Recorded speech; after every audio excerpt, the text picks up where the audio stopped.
All right, lecture 7. Let's continue from where we left off last time. I explained that binomial distribution is the distribution, it's a probability distribution where the success of a single trial is given as p, and then 1 minus p will be the probability of failure. And the probability of getting exactly k success out of n trials is given as this one, where this n choose k is the number of ways to choose k items from n distinct items, and the formula is given like this one, and you can calculate the other ones as well. All right. Okay, on a TI-84, n choose k is calculated using NCR, which is, by the way, another way that a lot of textbooks use. N choose R is written as NCR. Sometimes they write this matrix notation, N and R. Okay. So to try this out, you can go to math and then probability. Let me show you how this is done. So here's a TI-84. It's clear. So you go to math, and you go to PRB, the probability, and you see this NCR function right here. Okay. And then, well, this by itself, it's not going to do anything. It's going to give me an error. So quit. All right. So let me try this again. The thing is, you have to put the number as 4 NCR and then 2. If you want to calculate 4 choose 2, you have to calculate 4 NCR2. So we have to put the 4 first, and then go to the math, probability, and then go to number 3, NCR, and then you put 2, and you should be getting exactly 6, because if you do the 4 factorial over 2 factorial times 2 factorial, you get 6. Okay. All right, so let me show you what kind of questions can be solved using this formula. Let's go to this next one. So 14% of cars in the United States is Ford. Around, I think. Suppose we look at first 5 cars passing by the Throgs Neck Bridge after midnight. What is the probability that exactly 2 cars are Ford? Yeah. Okay. So let's think about this. First, you see that what's the probability of 1 car being Ford? Here, 14%, or P equals to 0.14, right? Okay. Now, how many cars are you looking at? 5, and you're trying to see if getting a 2 Ford out of 5 is something that could happen with a big probability or not. So I think the question that's important is, can you figure out the number of trials? What is the number of trials here? Yes? 5, right? Because you're looking at 5 cars. Each car can be a Ford with 0.14 probability, and you have 5 of them. So you're trying out 5 of them, okay? And then you're looking at what's the probability of having exactly 2. So that's the K value. Does that make sense? All right. So what I'm trying to say here is that we're looking at K equals to 2 out of N equals to 5. 2 out of 5 being Ford. That's what we want to think. Okay, since we figured out that P is 0.14 and N is 5 and K equals to 2, now let's plug that into the binomial formula, which is this one. I'm going to replace N by 5 and K by 2. So I just put the K, there was a K here, I replaced it by 2. 5 is n and 2 is k, so I also put 5 minus 2 here. So I just plug in numbers to the formula that I showed you, nothing more. However, there's one more that we have to do. What is that? We have to figure out what q is, right? What is q? Yes? That was kind of just a stretch, but I'll answer it, I guess. Is it 2? 1 minus p. 1 minus p. Q is 1 minus p. It's the probability that your car is not Ford. That's what it means. Okay? Q is another probability, but it's the probability that it would not be the Ford. Okay? So if your probability of being Ford is 14%, what's the probability that a car would not be a Ford? 86%. 100% minus 14 would be 86, right? So Q would be what? 0.86. Exactly. So that's what you plug in. All right. So you have to do Q equals to 1 minus P equals to 1 minus 0.14, 0.86. And we can use the calculator to do this calculation. So let's actually try it. All right. So it's 5 choose 2. So let's put 5 math and then probability and choose R. 5 choose 2. Okay, enter. That's 10. And then we're going to multiply that by what is it? 0.14 squared. This is squared here.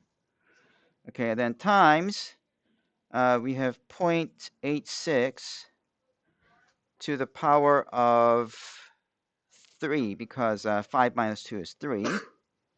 And then we enter and we get 0.124666. So we can say there's about 12.14% chance that you have exactly 2 cars being Ford. Yeah. All right. Now there's another way to get the same answer using your calculator, and actually this is the more preferred method because you don't have to memorize the formula. So you have to know this second one. That's the more important one. So what we're going to use is the binomial distribution function, and you find it in the second var. So it's hard to see here, but over the vars there is this distr, that means distribution. It has various probability distributions for you to easily use. So we're going to do second vars, and then you scroll down until you see Binompdf. That's the binomial probability distribution function. Okay, that's what it is. If you click enter, then it asks you for the trials. So the trials is 5 trials. Probability is 0.14. And notice that the calculator does the Q for you. You don't have to put in the Q because it can automatically just calculate 1 minus P. Yes, you have a question? Oh, you want me to review this again? Okay, all right. So let me quit it, and then let me show you how to get there again. Okay, so second vars, you go down until you hit Binompdf. Okay. All right. Let me do yet again. So let's do this. Second vars, and you can also go up. It's easier because if you go up, you can immediately see the Binompdf.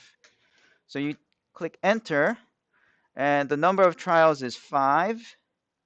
Number of probability is 0.14. And then x value, what are we, so what we are calling k value, it's a little confusing, but the TI-84 calls it the x value, all right? So what goes in here? 2, right? So you put 2, and then you go paste, and you enter, and you get the same exact value, right? So they agree, right? And this is more convenient because you don't have to figure out the NCR or Q. It just does everything for you, right? Okay. So everyone here needs to know how to use this function, okay? Because I won't be giving you this instruction in the formula sheet, so you have to know how to use it. And that's another reason why you always want to bring your TI-84 calculator in class, because you want to practice, so you remember better. Okay. If you just watch me do it, it's easy to forget. But if you actually do the practice, it's easier. You can definitely remember. Okay. Uh, now, I briefly mentioned that Binompdf means Binomial Probability Distribution Function. And then underneath the binomial distribution function, there is the binomial cumulative distribution function, Binomcdf. Okay, so let me explain the difference between the two. Now, cumulative distribution function adds all the probability up to k. So remember in quiz 1 when I had one section where you had to find the frequency, relative frequency, which is like the probability. And then the right next to it, there was a column for cumulative relative frequency, which was just adding everything up to that point. Okay, that was cumulative. Cumulative means accumulate. Okay, you just keep adding. If you say you accumulate wealth, what does that mean? You don't spend it, you just keep adding to it, right? So that's what cumulative word means, right? Okay, so here's an example. Suppose a lottery ticket claims 60% of its tickets are winning tickets, albeit of small value. So it's like if the lottery ticket costs $5, its winning ticket might just give you $1 or something like that. Yeah, you can still call it winning ticket, yeah, even though you're losing money, right? And then you bought 10 of the tickets. What is the probability of getting 2 or less winning tickets? Is that unlucky? That's a realistic question, I think. You know, one time I had a friend who was kind of rich. He owned his own record company, but his dad had a small shop, and because his dad didn't want to receive money from him, he would often go to that shop and buy some stuff from his dad. And the shop also happened to sell lottery tickets, so one time he bought like $1,000 worth of lottery tickets, actually more. I don't know, maybe 2,000 or 3,000. I can't remember. And then uh, we went over it together. So I was like, you know, using coins that you can see if this is winning or not. So we did that, and then he didn't really care about how much you win. He just did it for fun. So as soon as we got everything, we collected the winning ones and we just exchanged it to more lottery tickets. And we did that for like 3, 4 times, and the money was gone. So yeah, that was the only time I did lottery. I mean, with that experience, I learned my lesson. I never buy any lottery tickets because that's what usually happens. I mean, there were a few winning tickets. Like I think one of them had $50, another one had 100. That was the highest, but that was about it. Okay. All right. But back to this question. If it really is 60% winning, how many would you expect that out of 10 would you expect to be winning? 6, right? It's 10 times 60%. 60% of 10, that's 10 times 0.6. So you would expect about 6 winning tickets, right? Uh, but you know, as we usually are. I don't know if there are some lucky people here, but we're usually unlucky, right? And so you're interested in the probability of getting 2 or less, 2 or 1 or 0. Okay, what is the probability, right? How would you do that? Well, this is how we would do it using the previous method. We will be doing Binompdf 10 trials, right? N is 10 because we bought 10 lottery tickets, right? Probability is 0.6, and what's the probability of getting 0 winning tickets? Well, that would be really small, but we have to calculate it. So calculate that. Binompdf of 10, 0.6, and getting 1 winning ticket, plus Binompdf 10, 0.6, 2. And I wouldn't do this, okay? Yeah, I'm not going to do this because it's just too much work, like going back and forth, second var distribution, Binompdf 10, and then it's just too much work. I don't like it, okay? However, notice that this is the sum of everything up till the point 2, right? And that's when you use the CDF function. So let me show you how CDF it works greatly here. So all you have to do is do binom CDF, 10 trials, 0-point probability, and you're looking at 2, which is same thing as Binompdf sum of 0, 1, and 2. Okay, and let's do it. What is it? Let's see, on second vars, and then we'll go binom CDF. You see binom CDF, right? Then we do the enter. We have 10 trials. We're buying 10 lottery tickets, and the probability of getting a winning ticket is 0.6. And then X value is we're looking at 2 or less. So put 2, enter, and that's like 0.0123. Yeah, or 1.23%. Okay. Yeah. Is that a probable event? No, you wouldn't think so, right? If something's less than 5%, you would think that it's like highly unlikely, right? Yeah, yeah. So if you really tried to play this lottery and got 2 or less, you've fallen into a very unlikely event, and then you can truly confirm that, yeah, indeed, you're very unlucky. Yeah. So that is how you use the binom CDF. Okay. Now for questions on the exam that I'll put, most of it will be just Binompdf. In fact, don't worry about binom CDF. I'm just putting this out so that you have a better understanding in the later one, which is the normal CDF. Okay. All right. So let's move on. Mean and standard deviation of binomial distribution. So we can use Excel to look at the graphs of binomial distribution, and we also look at the mean and standard deviation. So let me show you how to do that in Excel. So let's think about this where you buy 10 lottery tickets again with 60% probability. So it can be from 0, 1, and I need to go up till 10. So choose 2 of them just like this. And you see this corner dot, you just move it down and it'll automatically fill everything. So I have 0 to 10, right? It's hard to see, right? Let me make it bigger. No.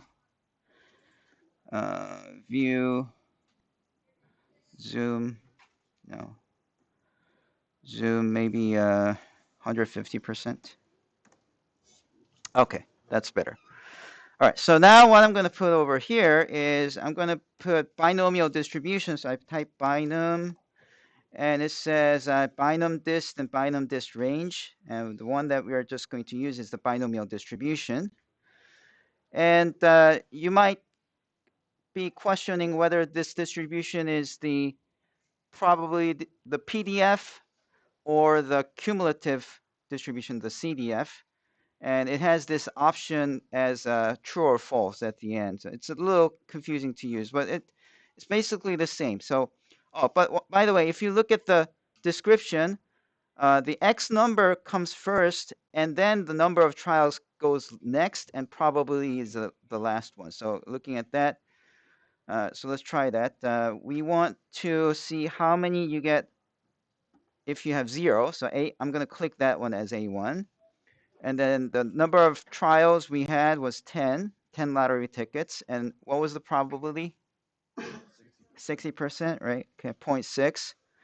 And then for the cumulative, I have to say either true or false, but I'm just using the point distribution. So I'm just going to put false. And that gives you the probability. Let me just, yeah. That gives you the probability of getting 0 winning. And that's like what? 0.01%. That's like super unlucky. Okay. So if you had you bought some lottery tickets claiming that 60% are winning and you got nothing, you can basically sue the company or sue the shop because it's not 60%. It can't be. Yeah. All right. But then let's again click on this corner dot, move it down, and it fills up with all the probabilities, right? So again, if you add these first 3, you're going to get 0.012 something. But there are other probabilities. Okay.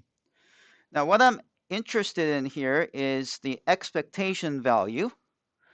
Do you remember how we get the expectation value?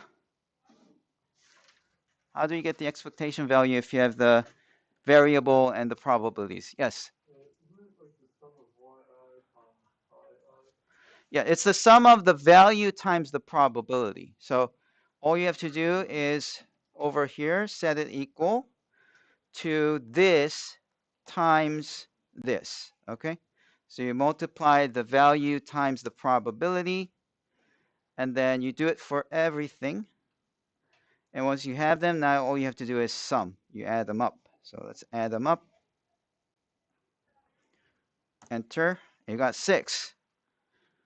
That kind of agrees with our expectation, right? Yeah, if it's 60% chance of getting the winning ticket and you bought 10 of them, right? You would expect you get 6 of them, right? So one thing that we see here is that the formula for the mean value of a binomial distribution is no, I said mean value, but the expectation value. The formula for the expectation value for binomial distribution is n times p. So n is the number of trials, p is the probability. So in our case, it's 10 times 0.6, which is 6. Okay, so that will be always true. Yeah, and it's actually proven mathematically, so you can trust that formula. But we actually verify that it is true from this here. Okay. Now let's think about the variation. Not the variation, but variance. So let's think about the variance.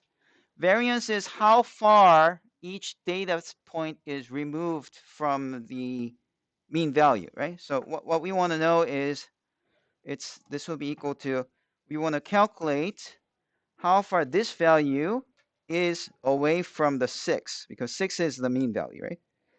And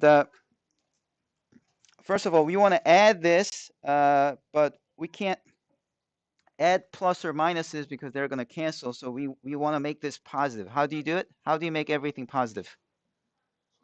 Square. Right? You take the square and you make it positive.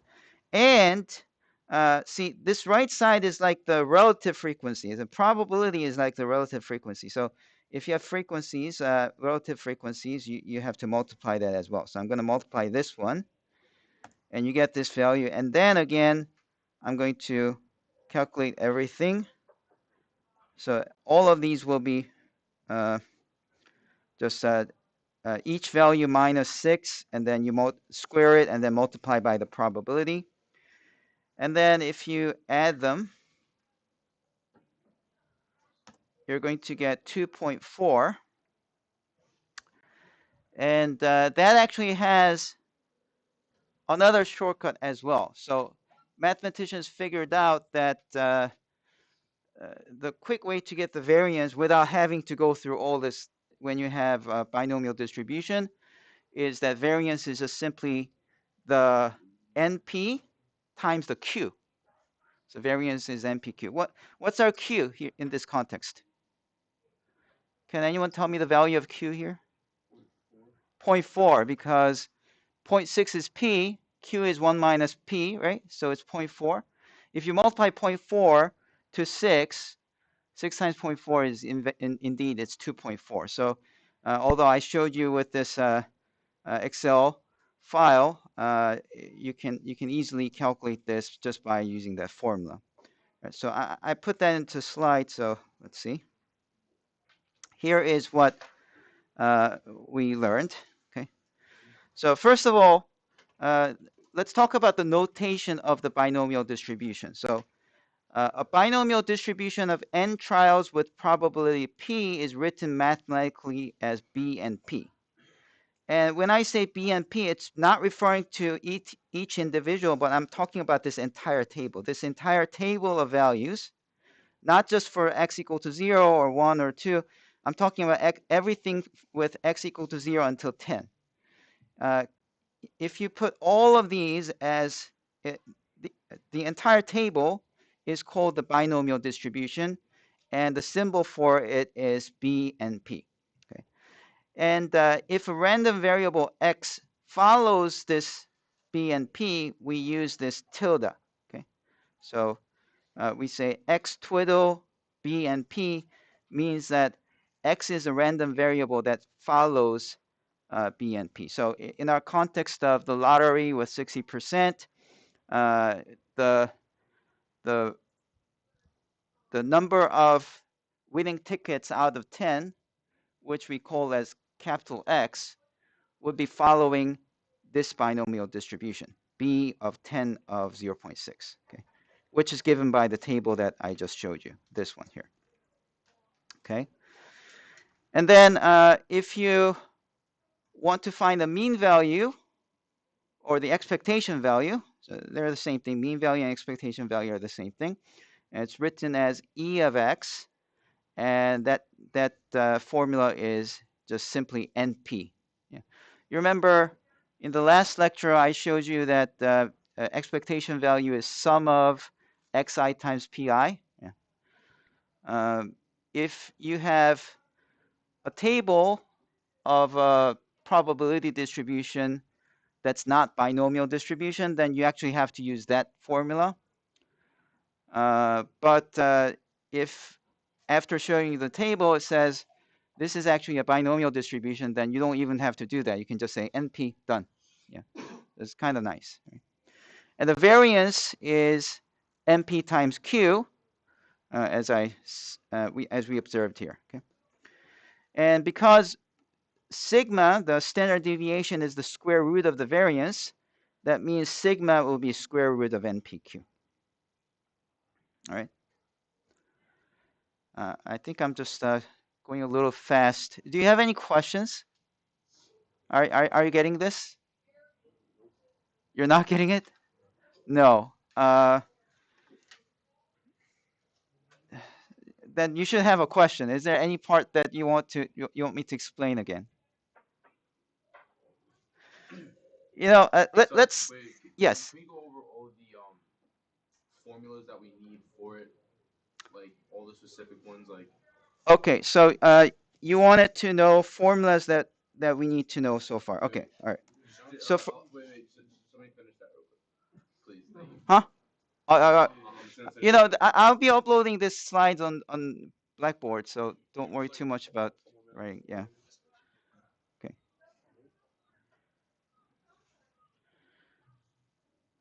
And by the way, all the other slides are uploaded on Blackboard as well, except for the cases when I was recording as I wrote on the whiteboard. When I do more theoretical stuff, I like to use the whiteboard because it's easier to explain individual ones. But then once we get a lot of examples, it's hard to write all the examples on the board. So I like to use the PowerPoint slides. So when you have NPQ there, Mm-hmm. that's the number, the probability, and then the non-probability all multiplied together. Right. So this formula NPQ means if you want to know how varied your distribution is, you multiply the number of trials times the probability P, times the probability of failure, which is Q, and you get the variance. Right? Yeah. Okay, so let's talk about some of the formulas related here. So must know formulas for probability. And it, actually, there's not much so far. So one of the things is if you have sum of all the PIs, what should you get? Huh?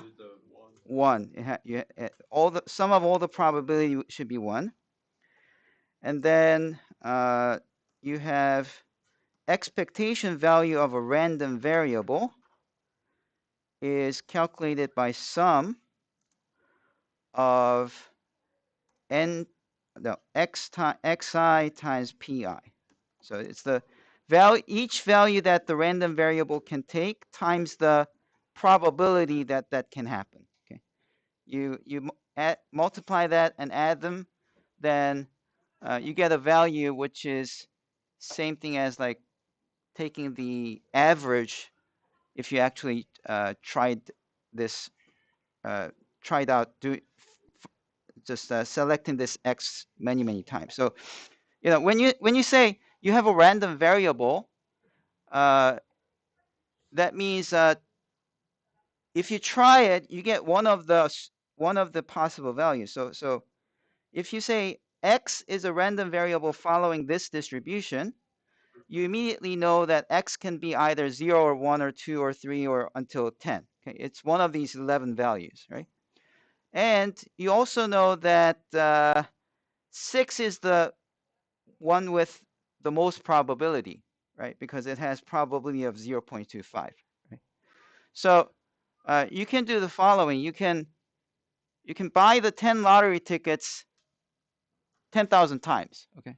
Maybe you got addicted, so you always buy 10 lottery tickets and you do it 10,000 times, like every day, like for 10 years or something like that, right? Then what happens is that on the average, the number of winning tickets, if you look at it, it will be close to 6. Okay, and the law of large numbers is exactly that. The more you repeat, it gets closer and closer to the expectation value. So that's why I'm saying, oh, the expectation value is same thing as the average, because the average value that you get about the x gets closer and closer to the expectation value. The more you repeat, it gets closer and closer.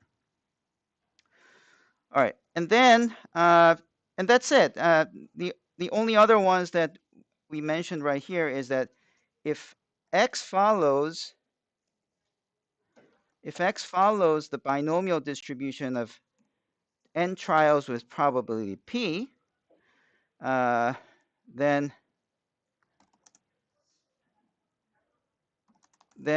the expectation value of x is np, and the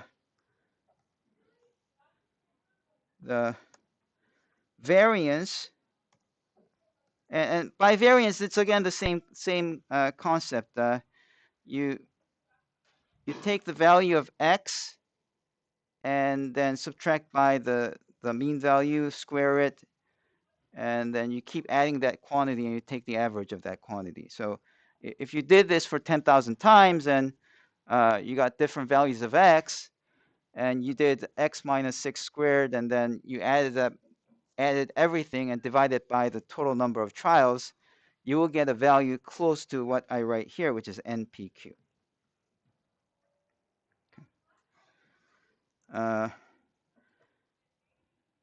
Also, the sigma, which is a standard deviation, is square root of variance, so it's NPQ square root.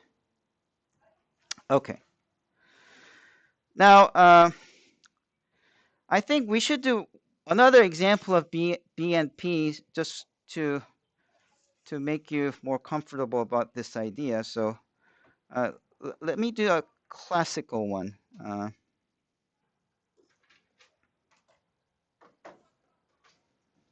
Okay. Coin flipping. A very, very simple question. Example. If you throw a coin, or flip a coin 10 times, what is the probability of getting exactly 5 heads? Okay. Can you recognize that this is indeed a binomial probability? Right? Because you're repeating something. When you repeat something where each trial has the same exact probability, you end up with a binomial probability, right? Okay. So solution. All right, tell me what the value of n is. Capital N, small n. 10, because you have 10 trials, right? Okay, 10. Tell me what the value of p is. Huh? 0.5. Why did you say 0.5? Because a coin can be heads or tails. Okay. And then what is x value? Or I used to say k, but forgive me if I go back and forth. Okay, so what's the x value here? 5, because we're looking at the probability when you get exactly 5, right? 5. Okay. All right. Let's actually do it by using a calculator. Second distribution, Binompdf. Okay, and then enter number of trials 10, p is 0.5, and put 5, and then paste. And you get 0.246. So the answer is Binompdf 10, 0.5 of 5, which is 0.24, what was it? 24609. 246. Now, I think this is rather big. I mean, considering the fact that if you flip a coin 10 times, the number of heads could be at least what? What's the minimum value of the number of heads that you can get? If you flip the coin 10 times, what's the least number of heads that you can get? 0, right? You could be very unlucky and you get no heads, right? And that actually happens like 0.1% of the time. It's very highly unlikely. Okay. What's the max value you can have? 10. You might get all heads, right? Okay. So the random variable x assumes the values from 0, 1, 2, 3, 4, 5, 6, 7, 8, 9, 10. There are 11 possible values. Yes? How come you wouldn't use Bino CDF? Isn't it a cumulative? Oh, did I say CDF? No, PDF. No. Oh no. So I use PDF because I'm looking for exactly 5 heads. If I said, what is the probability of getting 5 or less heads, then you would be using CDF. Okay. Yeah. I only mentioned CDF just because I had to introduce normal distribution, and later it becomes an important thing. But we're not going to be using Binom CDF much. Okay, so we'll be just using Binom PDF. But just to continue what I was trying to say is that since the x is between 0 to 10, it assumes 11 different values. Probability of getting exactly 5 seems like, oh, it's 1 out of 11 possibilities, so it could be like less than 10%. But if you actually look at it, it's pretty big. It's 24%, right? And why is that? That's because 5 is actually the expected value, right? So in a binomial distribution, expectation value would actually be coinciding with the one with the highest probability. This is not always the case, but at least for binomial distribution, that's what happens. Okay, you have a question? Yes. Yeah. So P is your probability, right? P is the probability of success. So we're defining success as getting ahead. Okay. So like, how can you find probability in another example without using like heads or tails like Right, right. So the question was, how can you find the value of P? Well, in many cases, it's just given. So let me show you another question that's also pretty pretty usual. So let me give you another one.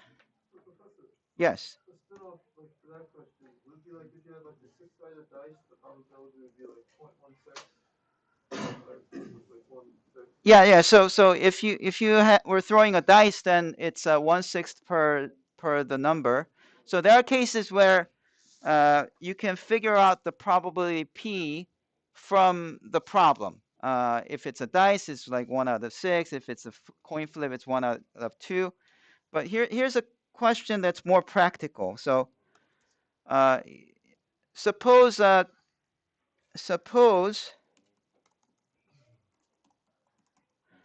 the brand recognition of a company is 40%. Okay. So you could have an emerging fashion company really interested in how many people recognize their brand or not, right? Because it's immediately relevant to their profit, right? So let's say somebody says, I think about 40% of the population recognizes your brand, right? And then if a person uh, uh, a person went to a street and asked 8 random strangers and random people uh, whether they have heard the brand, what is the probability of getting exactly 5 people that recognizes the brand?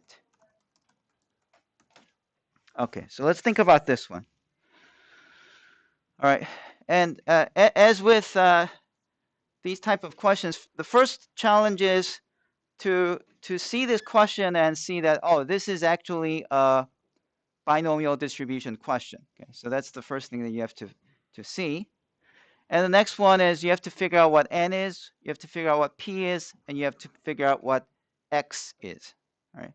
So those are the 3 things that you have to figure out. Okay. So do you see that for any random person, what's the probability of that person recognizing the brand? 0.4, right? 0.4, right? So that is being repeated how many times?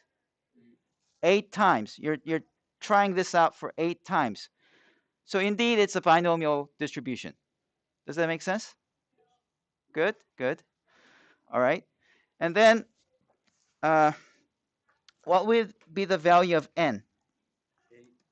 8, because there are 8 trials. What's the value of p? 0.4. And then what's the value of x? We're looking to see what's the probability that you get exactly 5 recognition. Okay. So if you do this, then we can calculate it by doing, again, the binomial distribution. So second vars, go to the Binompdf, enter, and then you have 8 trials, and then probability is 0.4, and you want to know the x value 5, enter, and that's 0.12. So answer is 0.12. 4%. Now, you might wonder who would do this type of thing, but you know, this is actually a very practical question. So imagine the following. You hired the consulting company and they said, oh yeah, put your commercial on YouTube. What channel is popular? PewDiePie? Yeah. Yeah. Mr. Beast? Yeah, right. So you put them in there, right? Okay. And then they do some research and say, they come back and say, hey, your product recognition used to be 20% and now it's 40%. Okay, they say that, okay, yeah. And then you're kind of curious if that's really true, right? So what do? You just go out, send one of your employees and say, okay, meet 10 people in the street and find out if they know our company brand, okay? And they do it with, let's say, 10 employees, so you got like 100 people. And they find out that out of the 100 people, only like 20 people responded they recognize it, okay? Then you're like, okay, well, 20 out of 100, that's like really low. It's the consulting company was saying it's 40%, right? And then do you have a case to sue the consulting company or tell them that they were wrong? How would you say that we have a case? I don't think it's 40%. I think it's more like 20%. How would you say that? Well, that's when the probability comes up. Okay, so these kind of arguments are called hypothesis tests, which we'll be doing a lot.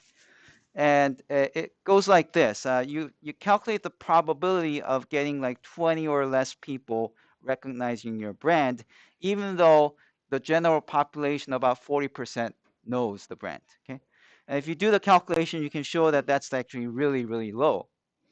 And then from that, you can bring it to the court, sue them for their consulting money or whatever, and you get your money back. Yeah.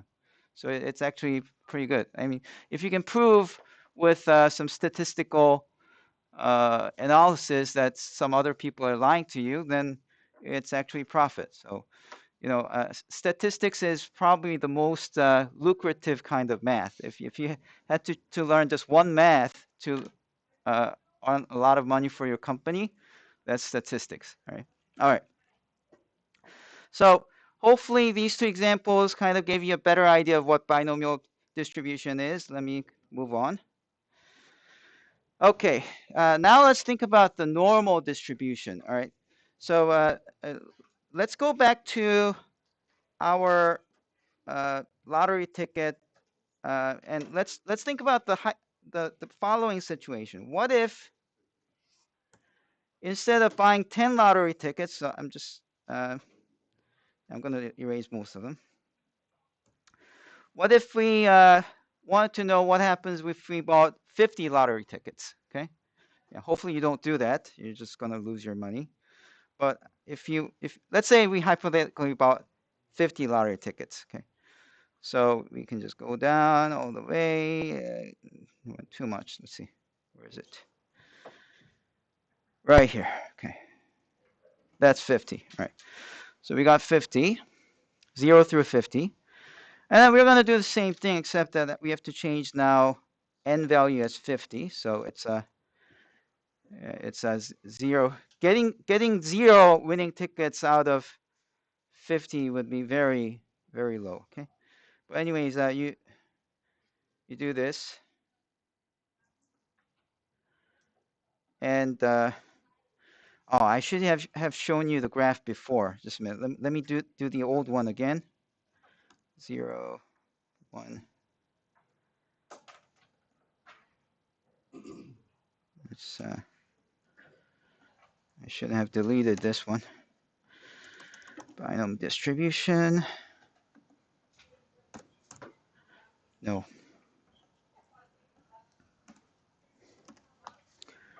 Of this thing, comma 10, comma 0.6, comma false. Okay. So this was the previous table. I shouldn't have erased this one. But anyways, what you can do is you can look at the graph of this thing. So you're drawing the graph of the probability distribution function. Let me see, insert graph, and here's the graph. And you can see that at 7 it peaks. Oh. Okay, so sorry, the base is off by 1, so this peak is really 6. I don't know how to change that, so sorry about that. But you see what's happening here, right?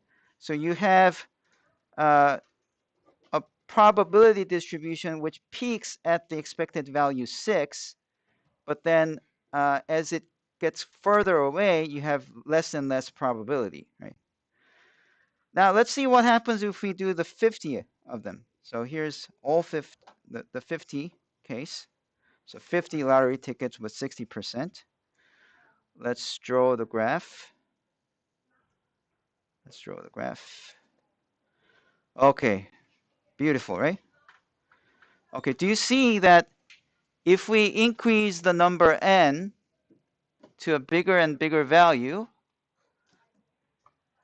the shape of the distribution functions become like what? A bell curve, exactly. It's a bell curve, right? So you get a bell curve, and that, yeah. So the 31, Mm-hmm. would that be the probability that you win one? Actually, this graph is off by 1, so it's 30 is the expected value. Yeah. Okay.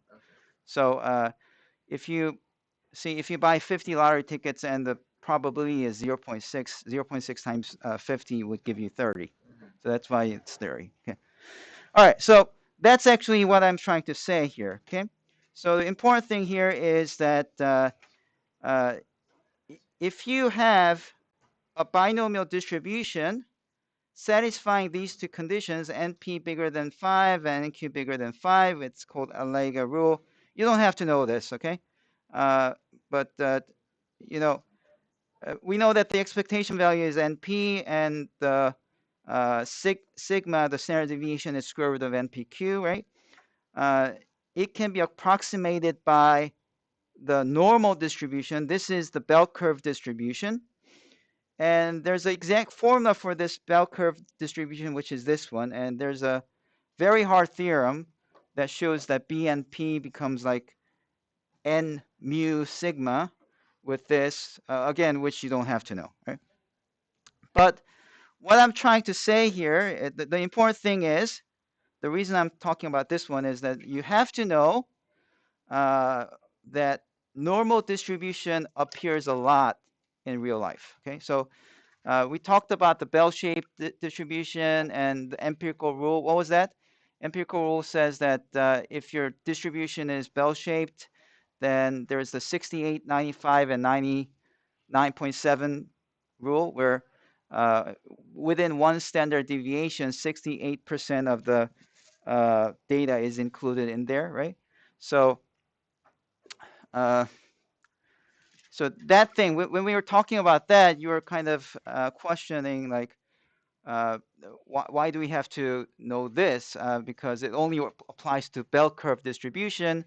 And you might wonder, like, does bell curve appear so much so that it's a relevant knowledge? You might ask that. And the answer is yes, yes. And the normal distribution appears a lot in real life because sometimes it's like a limit of a binomial distribution. See, binomial distribution is same events repeated many times, right? So you can think of like body weight could be binomially distributed because one day you feel really hungry, you eat a lot. The other day you don't, and you don't eat. People who eat just adequately will have a normal body weight, but there will be some people who just eat and eat. So that person will be overweight. So if you look at the distribution of body weight, you would see that it's like a bell curve. Okay. Uh, so like height, right? Some people would have some sequence of genes that are good for increasing height. Some not so fortunate. and then you look at the graph of the height, then you see that it's again bell-shaped. So if you have something that's like an outcome of a various different chances, right? That's added together, right? So like I think height is like that.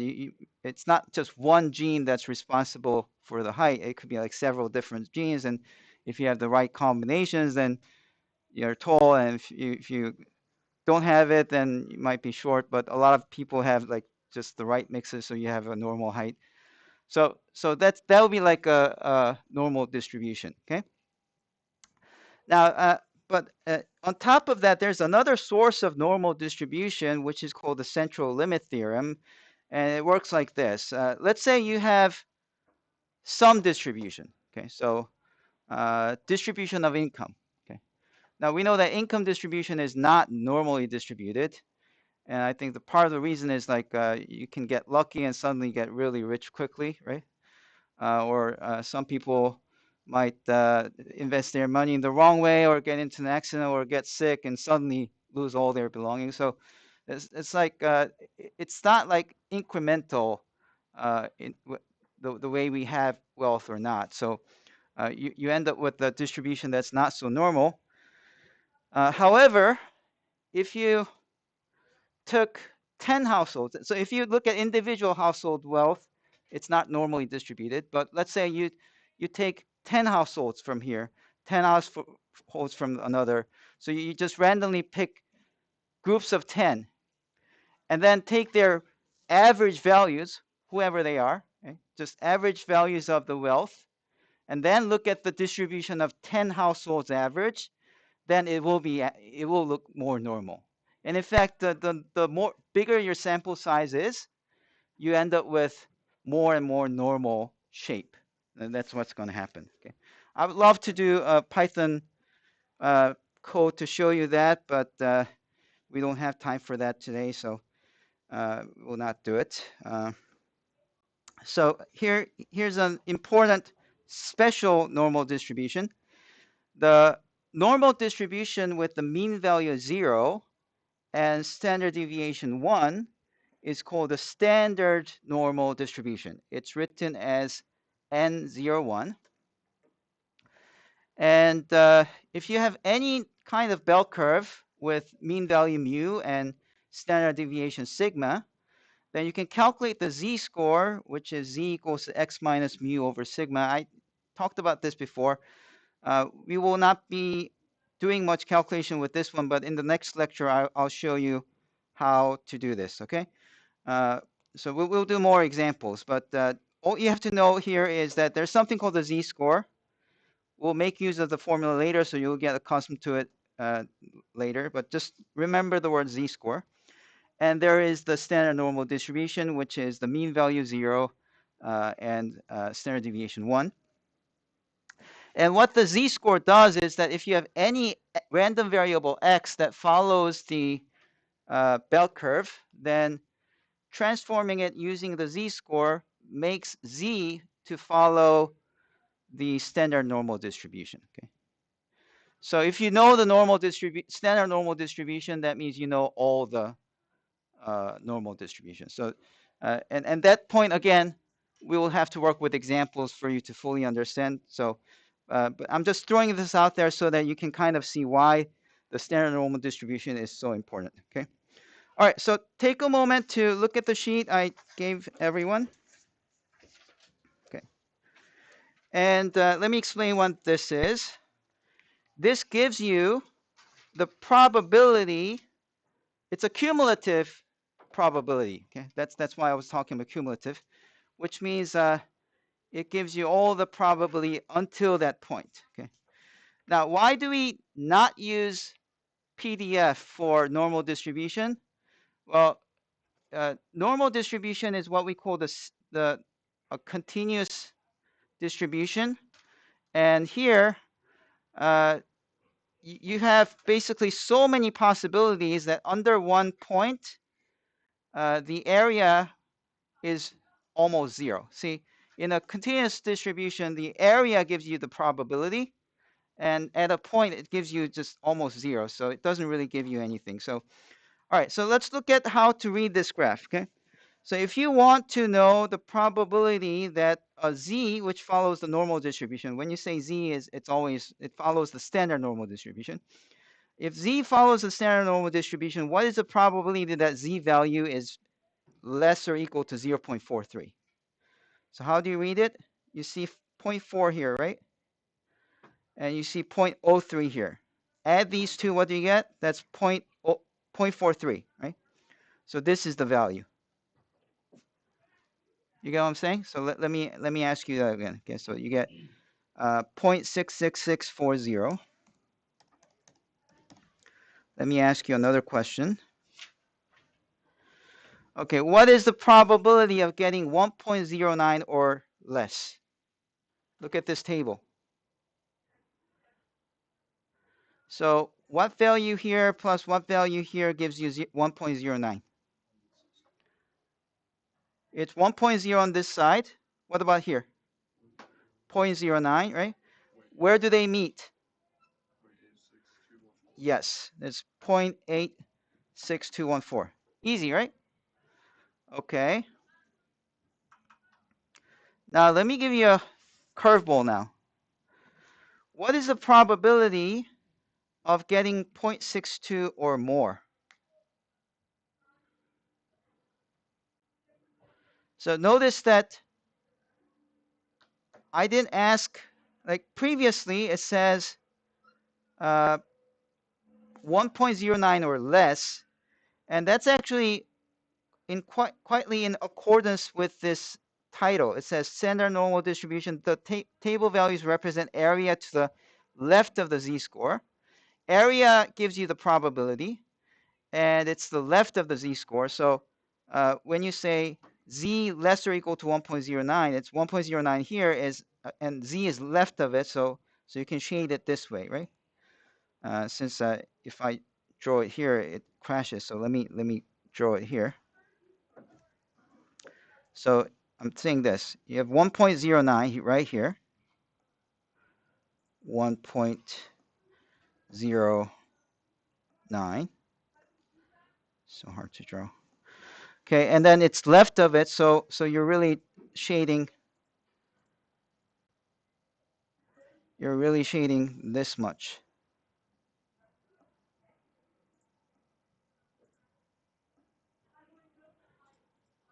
Okay.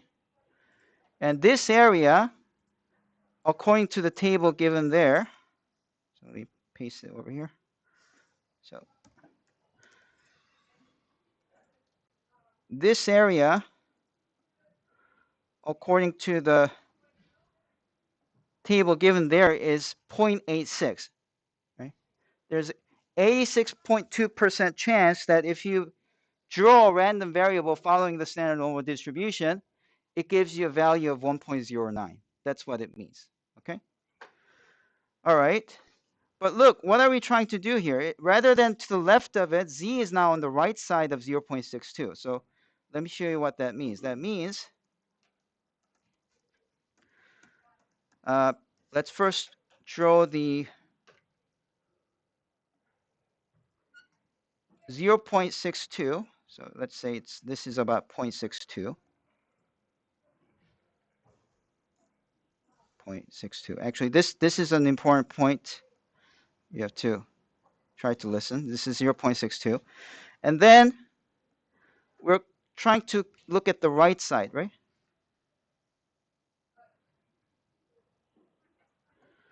And you see what the problem is? The table only shows me the left side area.